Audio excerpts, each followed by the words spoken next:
প্রচন্ড রোদ, রোদের তাপমাত্রা এতটাই বেশি যে দেখেন রাস্তাঘাটে প্রায় শূন্য, রাস্তাঘাট প্রায় শূন্য, লোকজন নাই। কেননা এই গরমে এই রোদে মানুষ প্রয়োজন ছাড়া বাইরে বের হচ্ছে না। আমি পুরাটা ঘেমে গেছি, একদম পুরাটা ঘেমে গেছি আমি গরমে।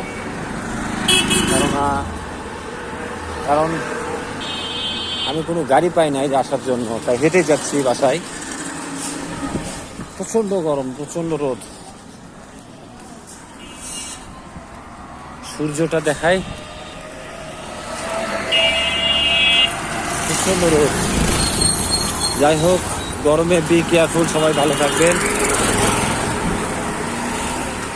পরিবারের বাচ্চাদেরকে নিয়ে, পরিবারকে নিয়ে একটু সচেতনতামূলক থাকবেন, এই আর কি। এমালো, তুই তো ভাইরাল হয়ে গেছিস। যাই হোক, গরমের আর বলার কিছু নাই। সবাইকে এতটুকু বলবো, সবাই ভালো থাকবেন। ধন্যবাদ।